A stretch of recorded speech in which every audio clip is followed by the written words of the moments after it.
And now it gives me my great pleasure to introduce our keynote speaker, Dr. John J. Tracy. Dr. John J. Tracy is the Chief Technology Officer of the Boeing Company, the world's largest aerospace company, and its Senior Vice President of Engineering, Operations, and Technology.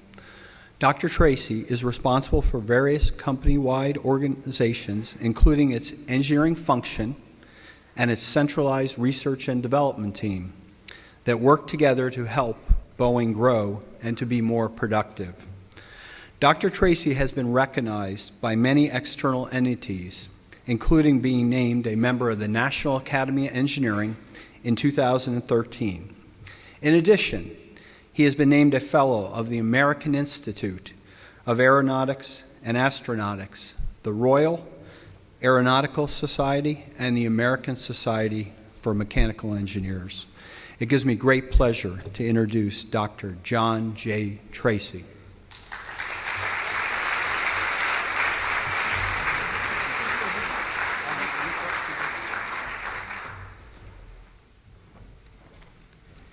Thanks, Joe. Very glad to be here today to address this esteemed group. I also want to acknowledge yesterday's presentation of the ASEE President's Award to Woody Flowers and FIRST. Boeing has been a long-time supporter of FIRST, and I applaud ASEE for selecting an extremely worthy organization to recognize. In addition, I'd like to acknowledge the K-12 workshop that took place here on Saturday. Our Boeing team was heavily involved in this program to assist science teachers in bringing engineering-based learning to their coursework. I actually started out as a high school teacher, and I wish an organization like this would have been around back then. I can't even count the number of times a young person asked me a question like, what's mechanical engineering? And I said something like, I think they work on cars.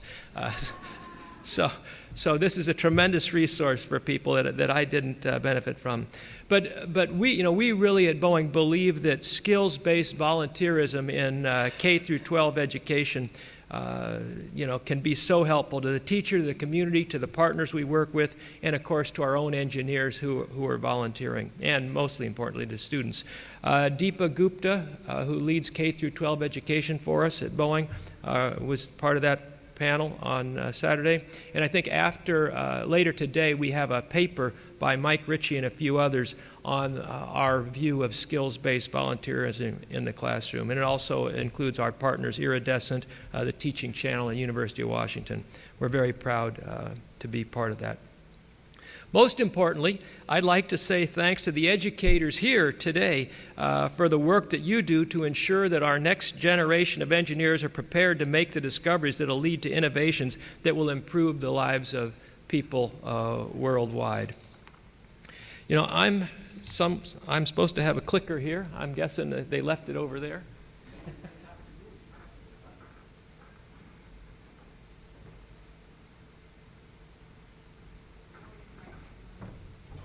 We had a little miscommunication on who was where there, but everything is good now. I'm here today on behalf of NAE, which earlier this year released a study called Making Value for America. The research explored changes in how products and services are conceived, designed, made, and distributed in the United States and around the world. These changes present challenges to the U.S. workforce, as well as opportunities to create entirely new types of businesses and jobs. I'll review the factors that are driving these changes, the results that are envisioned due to these trends, and the recommendations for how to succeed amid these changes. When relevant, I'll also cite, our experiences at Boeing as examples of how our company has adapted to these changes. I'd like to recognize in the front row here Dr. Katie Whitefoot of NAE and a soon-to-be professor at Carnegie Mellon in January, I think, who really did the bulk of the work on this report, although she denies every time that she always defers the credit to others. She was really the heart of what made it happen. And I believe she's also serving on a panel tomorrow to talk about a similar subject. The reason that we have an issue to write a study about is because of change. Technology is just changing at such a fast rate. I'm just going to talk about the field I'm in for a second, aerospace. In 1903, we all know about the Wright brothers. The bicycle mechanics, wire, wood, cloth, something that flew, an aluminum engine, something that flew.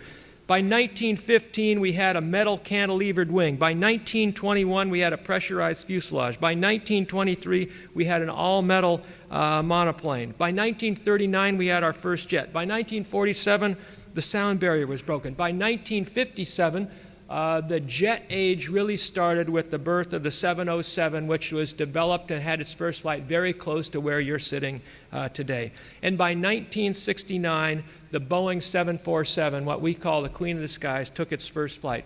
In that same year, 1969, we safely took people to the moon and returned them. In less than one person's lifespan, 66 years, we went from no powered flight at all to being able to fly to the moon and back.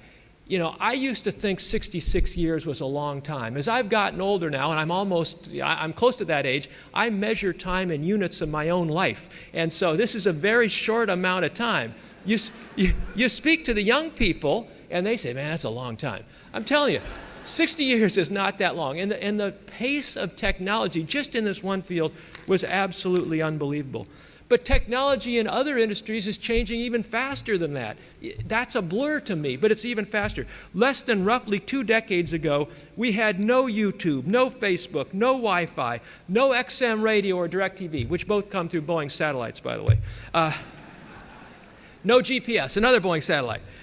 No iPhones, no iPads, no digital camcorders, no apps. What was an app? I had no clue. I could write Fortran, but I never dreamt of an app. No flat screen TVs, no LED lighting, no hybrid cars, no autonomous cars, no 3D printing, no nanosats, and no MOOCs. I don't know how you people feel about MOOCs, so don't boo me if you don't like MOOCs. So what are the new technology trends that are going to affect us going forward? In manufacturing, say? Well, for instance, we all know about autonomy, robotics, pervasive computing and connectivity, cyber-physical systems or the Internet of Things, software-defined capabilities like the Tesla car where they, while your car's getting charged in the night, they download a new software load to it and it performs differently, or a Volvo truck that you dial in, they download some software over a satellite and you have a different performing engine while you're driving through the mountains, security, data privacy, data analytics, and many, many others. There's so many things that have changed, and there's so many things that could continue to change. The end result of these changes, whatever's happened and what's going to come, is that the things we make are different from what we made in the past, and the way we make them is vastly different from how we've made them, a generation or two before. These advances in our products and processes mean that there are higher expectations for what our people need to know. And as mentioned in the Making Value of America study, our experience is shared by manufacturers across all industries. Thanks to technology advances, the way that products and services are conceived, designed, produced, and distributed is changing. Now it's important not just to make things, to make a thing. Manufacturing isn't about making a thing, but it's about making value. Making value is the process of using ingenuity to convert resources into a good, a service, or a process that contributes additional value to a person or a society. Businesses are focusing on their entire value chain of activities, from R&D to product design to post-sale service, to ensure that they're making value for their customer. So this is a key point. It's not manufacturing any longer. It isn't just about how you make a thing. It's about conceiving the item, understanding what a problem is, coming up with a solution, designing that solution, knowing how to build that solution, how to market it, how to sell it, how to finance it, etc. From conception through servicing, it's the making value is available through the entire change. For Boeing, this change includes not just what can be made, as shown by our 787 Dreamliner airplane in the figure behind me,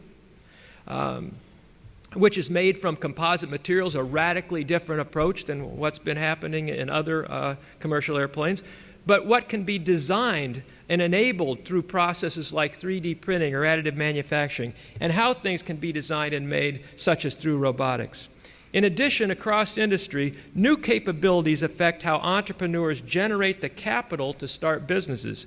In particular, the internet and social media-related applications, such as Kickstarter, have played a key role in funding new businesses and the innovations that they generate.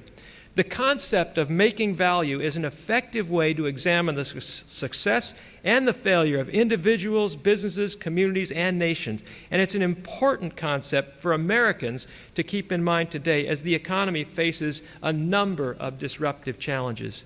Advances in technology, along with changing business practices in manufacturing and across the economy, are continuing to reshape the labor market in dramatic ways. I'll discuss this concept in depth in a few minutes, but for the moment, I'll say that factors such as automation and streamlined operations are likely to supplant an increasing number of workers in a variety of occupations. The effects on society could be severe unless new types of jobs are created to replace the ones that have been and will be lost.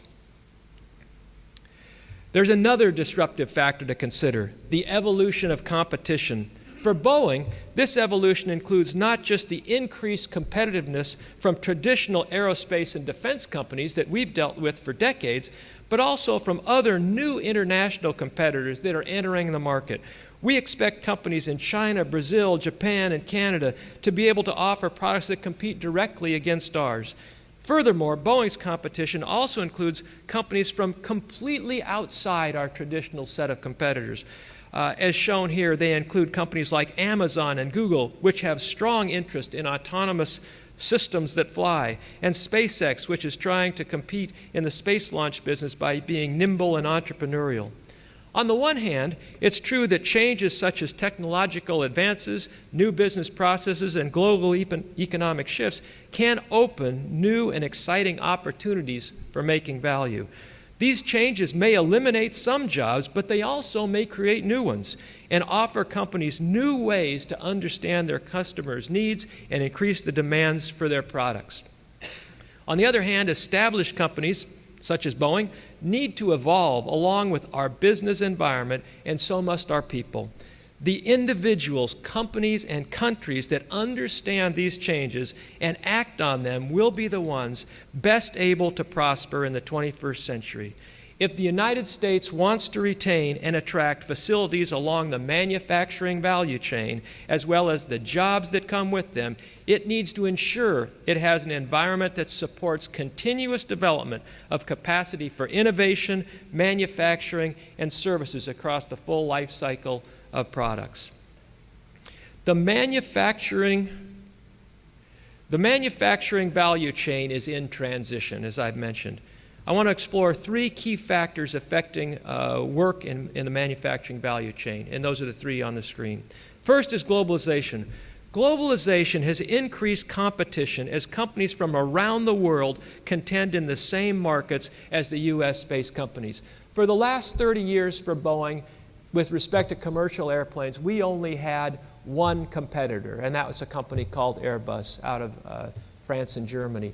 Today, there are companies coming from Brazil, China, Japan, Canada, that are ending what we've called the duopoly for so long. So our world is changing because of the globalization of competition, without a doubt.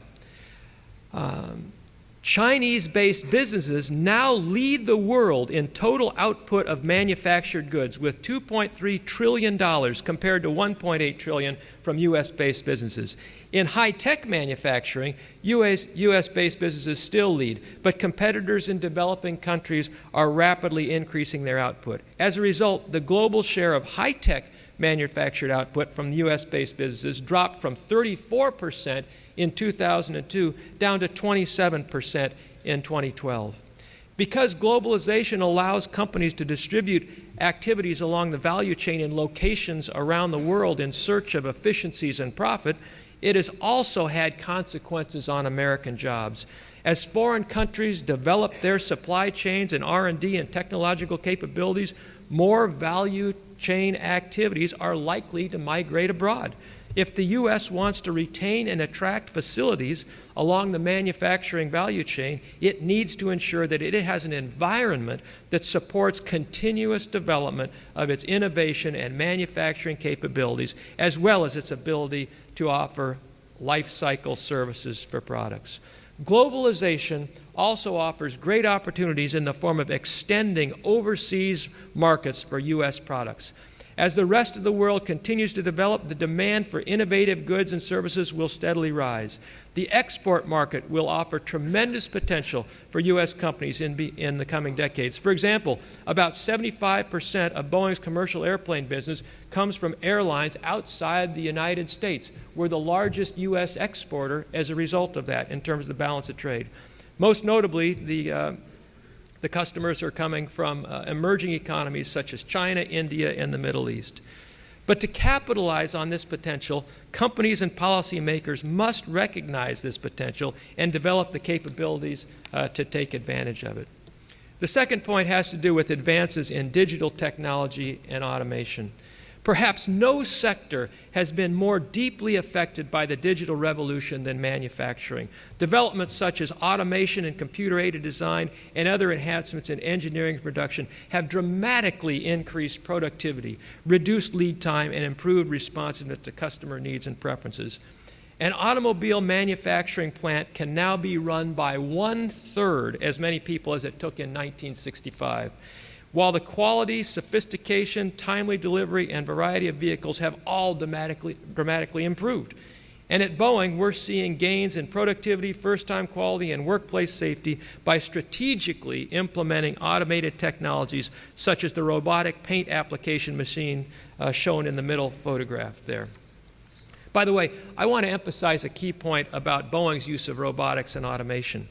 This does not automatically mean job reductions at Boeing. We're using robotics in situations that are appropriate, where we take people out of dangerous situations. The people who did these jobs in the past are now trained to ensure that the machines do their tasks properly and that the work meets first-time quality standards. The third point on this chart has to do with the re-engineering of businesses.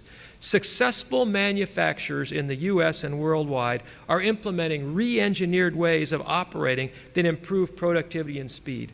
Among these changes are the adoption of lean business principles, where people and things move through the operation at the exact time they are needed with very little waiting, and any production problems are fixed immediately and resolved. The image at the far right shows our factory in Renton, Washington, just down the road from this convention center, which makes the 737 airplane the world's most popular airplane. It's probably the one most of you flew on here. If you didn't fly in a Boeing airplane, I don't want to know how you got here, unless you drove. If driving is okay. It's not as safe as flying, but it's still okay.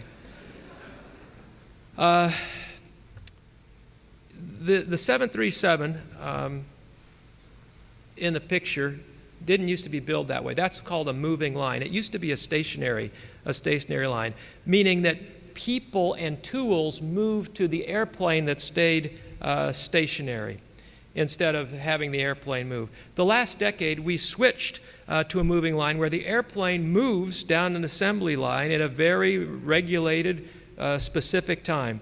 In other words, the airplane moves instead of the people and tool moving. And that causes a complete mind shift where everything has to be ready for the airplane. It gives a heartbeat to the entire production system because you know the airplane is moving. Everything has to be ready. Parts, people, tools. And right now we're building 42 737s a month. This is up from 31 a month in October 2011. And by 2018 we'll be building 52 a month. So by the time we get to our 2018 numbers, we'll have increased our output by 65% over a 7-year span with no increase in floor space. And this is all using these lean production techniques. Lean production techniques came out of Toyota's Toyota production system for Toyota cars, and we've pretty much copied it in a great deal, and other U.S. companies have as well. And it's just as applicable to an intellectual property business as it is to a manufactured good business, these principles. And one of the key points of the report is American businesses use these same types of business process improvement programs to improve, to remain competitive.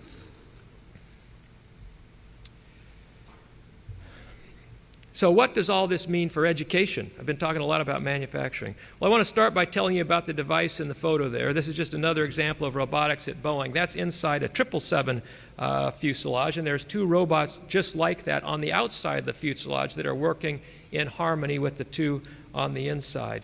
It's an advanced manufacturing device called the Fuselage Automated Upright Build, or we call it lovingly FOB. And we're going to use it to build the current generation of 777 and our new 777X. It's an automated guided robot that will help build our 777 airplane by fastening the major panels together of the fuselage and by drilling and filling more than 60,000 holes on each plane. And traditionally, this work was done by employees who would be working on the inside and outside with rivet guns that cause a great deal of stress on their arms and shoulders, etc. You know, in fact, half of the injuries that occur on the 777 program occurred in the area where this work was done manually by hand. So our motivation for using robots here was to reduce long-term ergonometric injuries on our people. So what will happen to the people who did the drilling and filling? Well, they'll be trained to handle other higher value tasks, and that task reflects how we're making a commitment to ensure our workforce is prepared to make us even more competitive. Simply put, in the big picture, the best bet to aid the workforce that is at risk of being left behind by changes in manufacturing and the broader economy is to advance their skills and to attract and create skilled jobs. Access to higher education and training, including certification programs and flexible pathways to degrees, is especially important for lower skilled workers who are most affected by these changes. Globalization, technology advances, and re-engineered operations have dramatically changed employment across the manufacturing value chain. Manufacturing has become more efficient and productive, reducing demand for production workers. According to the Bureau of Labor Statistics, total manufacturing employment in the U.S. dropped from approximately 19 million in 1980 to 11.5 million in 2010. That employment decline is due in part to jobs being shipped overseas and in part to increasing efficiency that allows fewer workers to produce more. But the decrease in production jobs doesn't tell the whole story of employment in manufacturing or in the larger value chain. Manufacturing job losses were concentrated in the portion of the workforce without a high school diploma. Manufacturing employment in this part of the workforce declined from 10 million to less than 2 million between 1960 and 2010.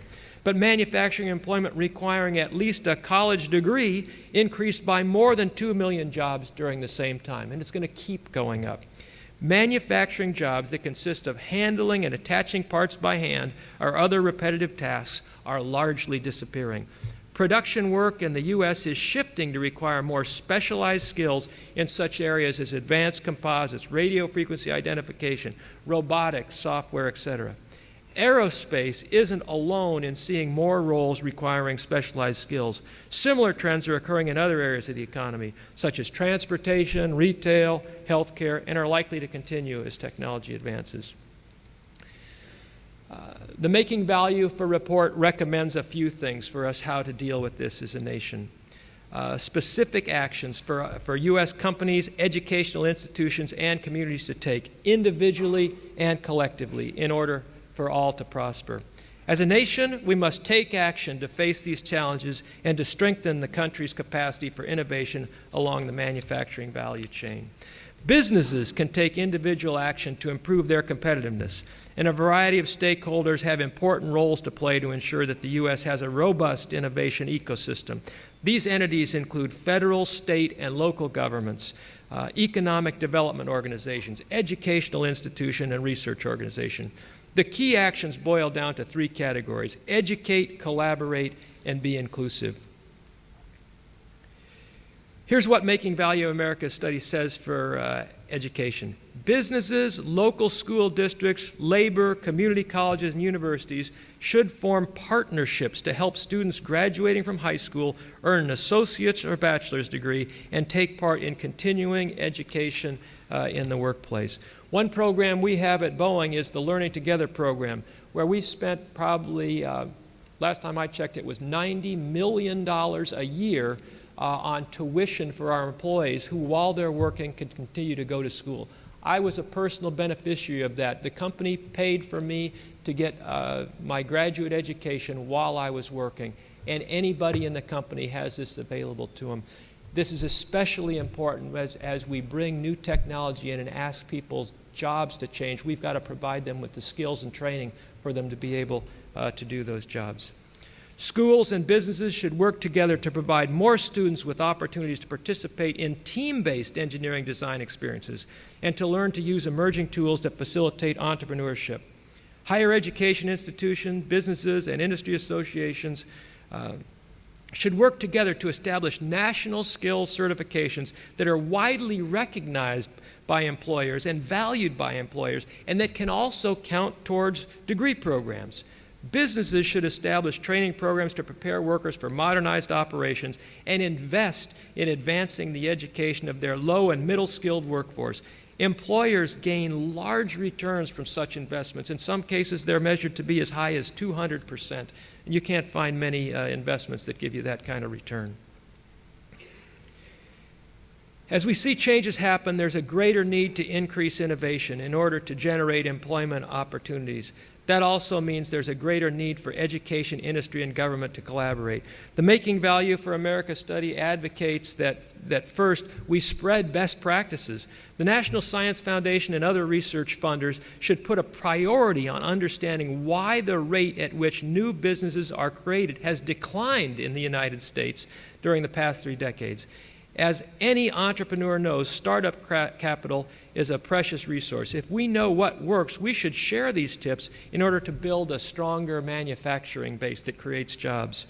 Also, researchers should further investigate and codify best practices for innovation and develop effective methods of teaching them. In other words, let's tackle not just what lessons we need to spread, but how we spread them.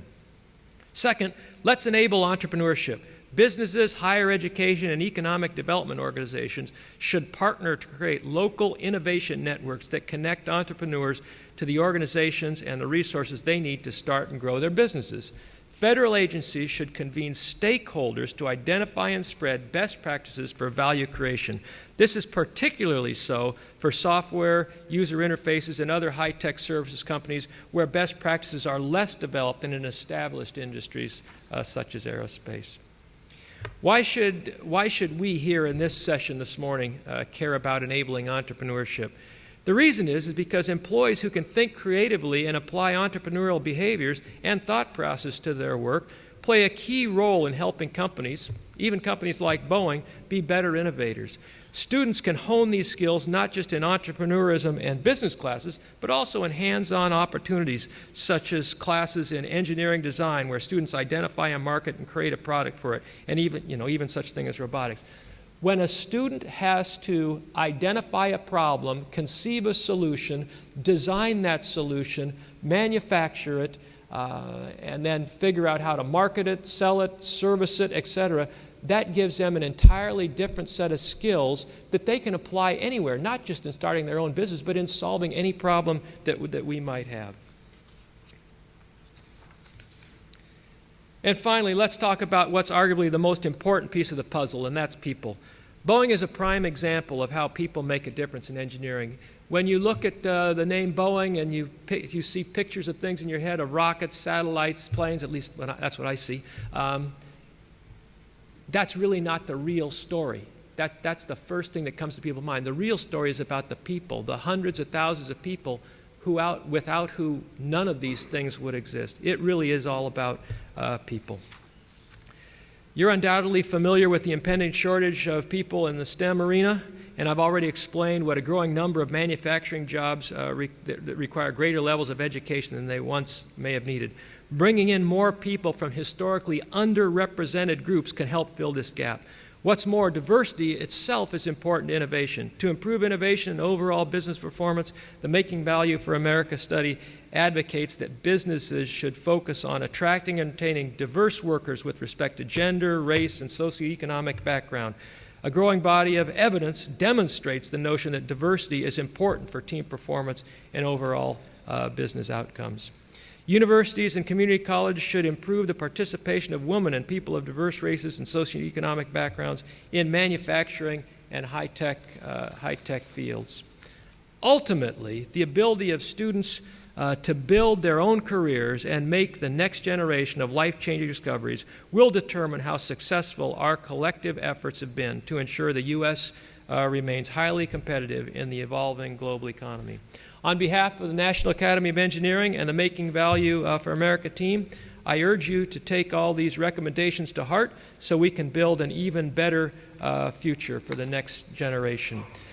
To learn more about the Making Value for America study, please visit the website mentioned on the screen. On the table outside, I have a few copies of the summary of the Making Value report, and I believe that NAE has a booth in the exhibit area where they have some copies of the document as well that are available to you.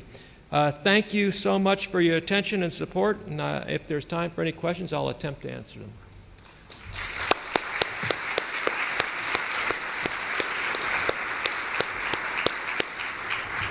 All right, thank you very much, John. We now have time for question and answers. We have two microphones. There's one microphone on this side, another microphone on this side. And so the way we're going to handle the question and answers, we're going to start off with question number 1 on this side, then question number 2 here, then question number 3, and so on as we move through. And I'm going to try to see you, just like Nick did yesterday. I can't see up here very well. So, all right, do we have any questions? Oh, now I can see you.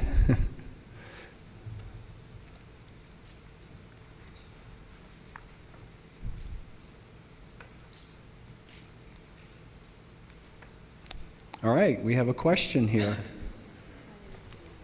Is this on? Okay, great. Yes. My name is Humaira Fasiuddin. I'm with the University Innovation Fellows Program out of Epicenter, Stanford, and VentureWell. And my question for you is, can you describe for me what you're looking for in the, I mean, you went through it really beautifully, but describe for me like the qualifications, skills, and experiences that you look for in your recent grads who are coming into Boeing. Yeah. This usually boils down to an either-or thing, and I get in a discussion. First, I always want to be a professor, so if I say something wrong here, it's only because I love you and I wish I was one of you. It usually boils down to a debate between either-or.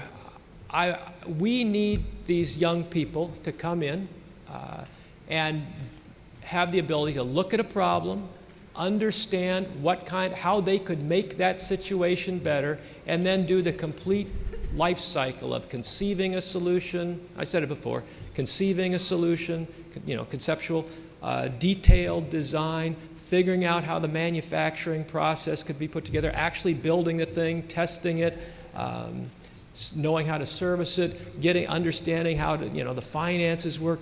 We want somebody with that full life cycle knowledge. But we're not willing to give up having them learn the Navier-Stokes equations or pick any fundamental thing that has been taught for the last 50 years. We're not willing to give those things up. The problem that we have today are sometimes we have students that show up that have been exposed to a lot of the teamwork and leadership side, which is absolutely essential. But they'll run a computer code and produce, a stack of graphs this high, and they'll have no clue on how to determine whether the answers are right or not with a pencil. There's the answer. This is what the computer said. So we need students that have it all, right? That they have a good understanding of the fundamentals. They have the ability to approximate the answers within, at least a factor of 2 with a pencil and a piece of paper, and that they have these team-based and communication skills as well. And maybe that's a 5-year program. I don't know. All right, we're going to go on to question number 2. Hi, my name's Joe Rinaldi. I'm with Penn State Hazleton. First off, I want to say that I really appreciate how optimistic your outlook on the changing work environment in America seemed. As the child of a blue-collar worker myself, it's great to see that it looks like there is hope for the future. I'd also like to ask, some of what you described sort of speaks to a need for broader skills, particularly entrepreneurship is looking at extremely flexible individuals who are able to do many things and think in many ways. At the same time, you also talked about retraining skills, which is somewhat more specific. If you think about it, a certificate program or something like that is a more specific training set. Can you maybe comment on whether we're really looking to expand skill sets or narrow people down? I'll go back to another word I use, but in a different concept, and that's diversity. Context, diversity. I believe that you need some people who want to spend their life analyzing the flow through a particular kind of valve. They love doing that. They're the best in the world. And that's what they wake up every morning to design that new valve, go out and test it, and that's going to be the best in the world. That's what they live for. That's what they love. There's a role for them.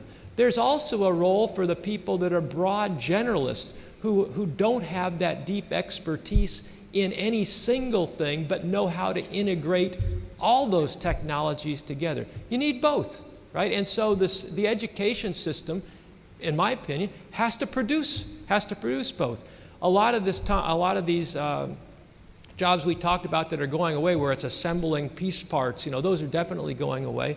Those folks, we have to teach them higher skills. We've got to get them interested in learning things that they're interested in learning, and that, given the time they have between when their job ends and when the new skills are needed, can be learned. So I think those certification programs are going to be more focused, and they're not necessarily going to turn out broad systems engineers as much as people with particular skills. But they're necessary skills that produce, good paying jobs and add value to the economy. All right, the next individual, we have a gentleman in the back of the room. Thank you. John, I applauded your comments earlier when you talked about a continuum of competencies that you were looking for from students that design and can actually build things. Right. And so my question's relative to what impact on innovation and the student competencies that you'll find in future engineers when criteria will be passed possibly by ABET that strips out that connectivity of design to manufacturing. Yeah. I'm hoping that doesn't happen. I'm a child of the Sputnik age, where after Sputnik, engineering I'm sort of preaching to the choir here. You folks know this better than I do. Engineering education took a highly mathematical, approach, and it was based on theory and, very good. Now I think we're seeing more of the impact of the maker movement and entrepreneurism and teaming, where people want to sometimes abandon the fundamentals. And I do think you need both. You've got to keep that solid foundation of technical excellence, and you've got to find a way to add on to that the teaming, the leadership. But I think this continuum of conceptualizing through operations is absolutely essential to be successful in the next. As an individual, I think it's mandatory. You could probably find a role in some big company somewhere where you could work for 30 years with one specialty, but I think the people that are going to have the most value are the ones that can jump in anywhere along that continuum and add value. So I'd hate to see that happen. Thank you. I didn't realize we have microphones in the back, so we're going to kind of move around the room. We'll be over here now. Hello, I'm Yvette Weatherton. I'm at the University of Texas at Arlington, and I'm also a rotator at the National Science Foundation. Yeah. My comment is strictly my opinion, so that's my little disclaimer. I applaud all the initiatives that I've seen, especially lately with pushing for diversity, especially being an engineer who's a black female with a disability. My concern is that often I see that people with disabilities are left out of the solutions. We're left out of being considered, and even in your slides, in that education and workforce development piece, and also left out of the decision-making and the design process. For example, and I hate to say this, but just before coming here last week, I heard an announcement that Boeing is reducing the sizes of the bathrooms in the 777s. And being on crutches, I can't even use an airplane bathroom now because my crutches won't fit. So it's that sort of thing, the solutions and how they impact people with different levels of abilities, and having those people engaged in the conversation that I'm really concerned about with industry. And I know I've talked to someone else in a major industry who flat out said, when I was talking to them about employing people who are deaf and hearing impaired, visually impaired, or one or the other, and they said, I just don't think we have any jobs that they can do. And I think that that's really a sad state of thinking. So I just wanted to see if Boeing, in manufacturing and any other areas, is looking at engagement of people with disabilities in the STEM workforce. Yeah, thank you for your question. First, let me start out with, we're not the ones that make the bathrooms smaller on the 777. The airlines ask us what they want to support their customers, and if we can respond, we will. To the contrary, we work very hard to understand how our products can be used by people with different ranges of abilities. And so we have detailed studies that go on that look at how our product design could be altered to be more accommodating to a broader range of abilities. With respect to disabled people in the workforce, you said there was some place that they actually said there's no kind of, that's certainly not true at Boeing. We believe that a range of abilities, disabled people, whether it's sight or hearing, can fit into our workforce just fine, and we have many on our team, and we're proud to have them as team members, and they're valuable contributors. Thank you. Thank you.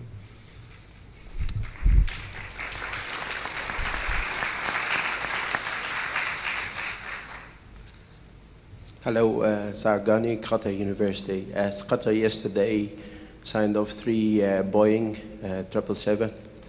And what do you do in globalization and connecting with emerging markets for you in the education side?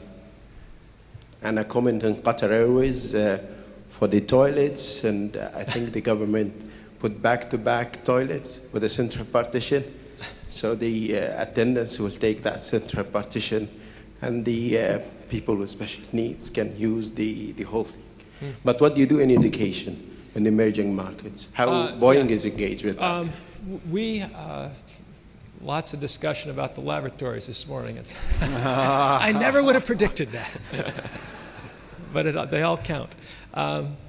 Let's see, on the education front, we're committed to being good members of the community wherever we exist. We're a global company. We have teammates around the world, and whatever country we're in, we participate in the educational program there, whether it's at the university level, sponsoring research, offering scholarships to students around the world, to sponsoring, innovative flight competitions, in China with, 100,000 students, to sponsoring in the U.S. 300 First Robotics team focusing on traditionally underrepresented areas.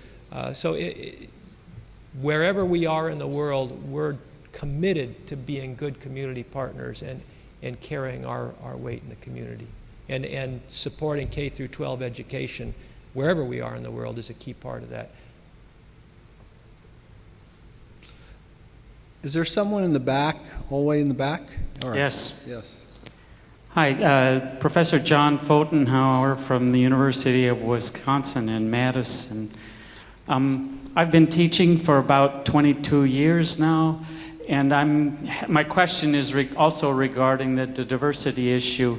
I can remember when I started teaching in mechanical engineering, the percentage of women at that time was about 10%. And we've been doing things trying to increase that number over the years, but I think the number is still about the same. And I had an intriguing conversation with a young woman at the hotel this morning on that topic, and she suggested that we look to Google. And she said they have embraced the family events like having children and such that have hindered women from choosing high-tech jobs in the past. You know, in grade school, usually the girls far exceed the boys' ability in math and science, and somewhere in middle school we lose them, and college and university there are fewer numbers. So the idea of embracing family events and trying to accommodate having children and still maintaining them in the workforce after their children have grown or during that time seemed like an intriguing idea. And I wondered if Boeing is doing something in that direction already or has considered that possibility.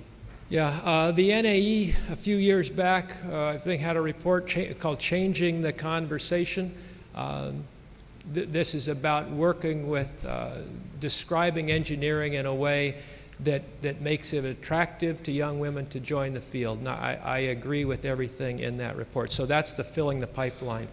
Once young women come into the engineering pipeline, the question is how do you achieve a high retention ratio.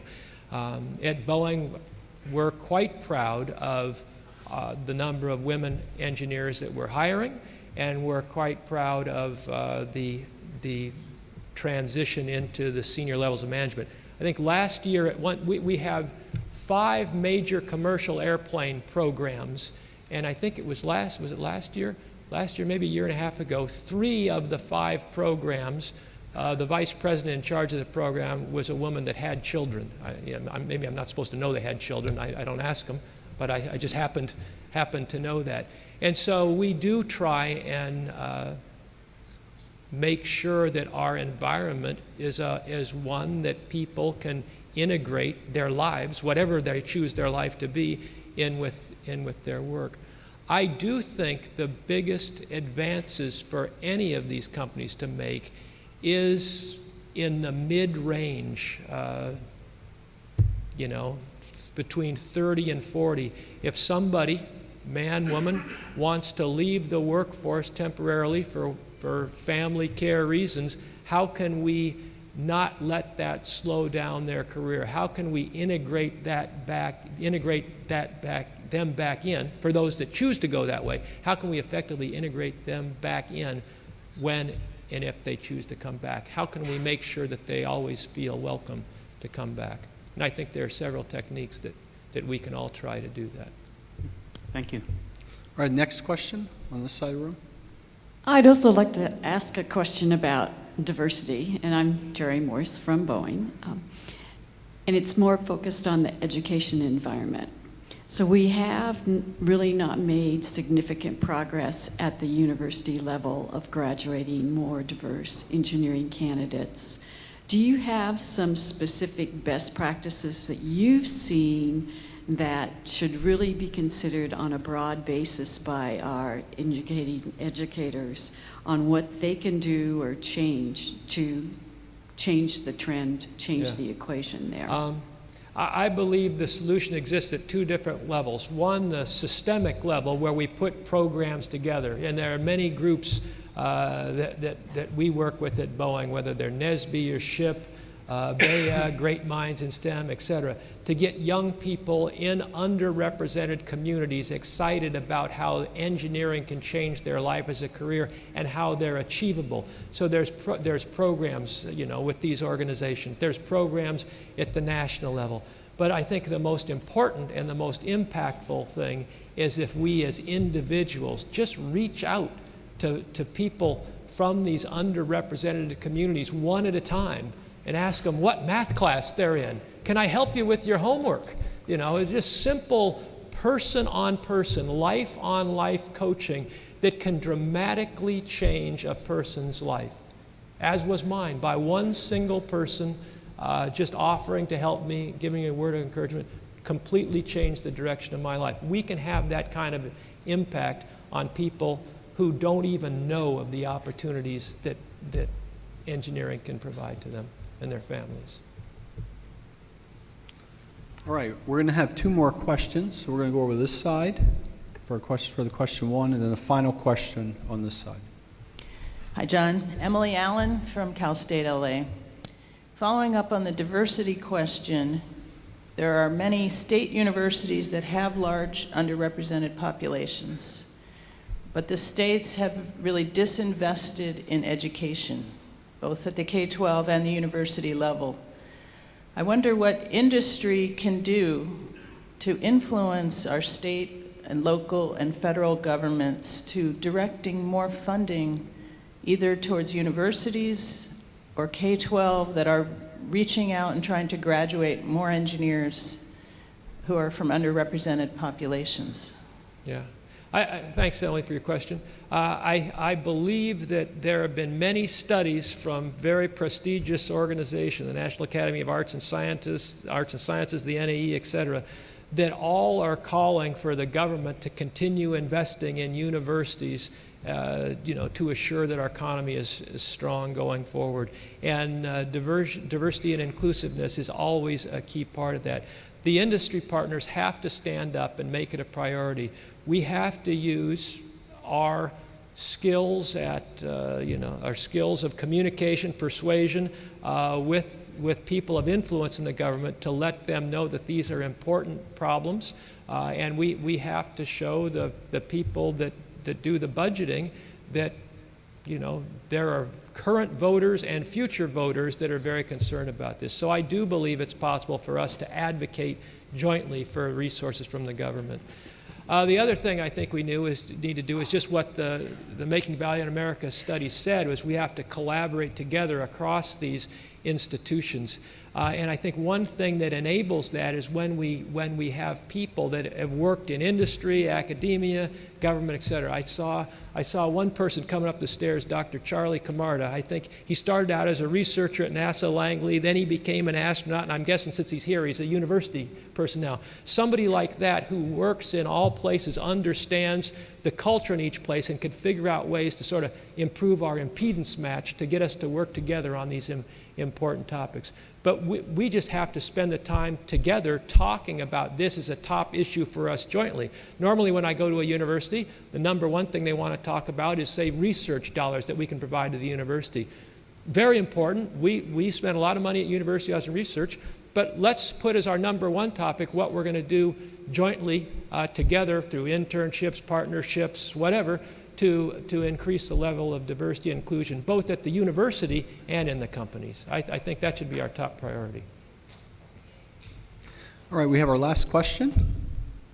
Hi, I'm Sergio Ceras from Tecnológico Monterrey, and I'd like to hear what your thoughts are on the ability to face uncertainty, adversity, resiliency, and intrinsic motivation. Is this something that concerns you, or to develop or to enhance? What are you doing, and what do you think we should be doing? Well, I think that's a prerequisite just to be able to survive in this world. I don't know how anybody could survive if they can't handle setbacks and be resilient. I mean, the number one leadership characteristic that you probably look for in somebody is their ability to be resilient in setbacks, because there are going to be setbacks, and if you can't, you can never be a leader if the first time you face a setback you give up and go home, right? So I think it's absolutely essential to leadership. I don't know if that's naturally, if you develop those skills naturally in school. Maybe I did by getting a few bad grades here and there. You got to come back. You don't give up. Encouraging people to just keep going, I guess. But I guess I'm saying it's essential, which I'm guessing you think too. Are you doing anything? All right, let's again once more time. Thanks, John. Thank you. Thanks, John.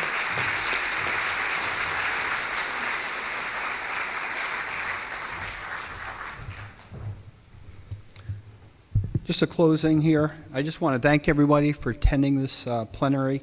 I also like to remind you that the strategic doing listening session will take place right after at 12:30 to 2 o'clock in Exhibit Hall 4A, B, and C. This is your opportunity to have input regarding the future of ASEE.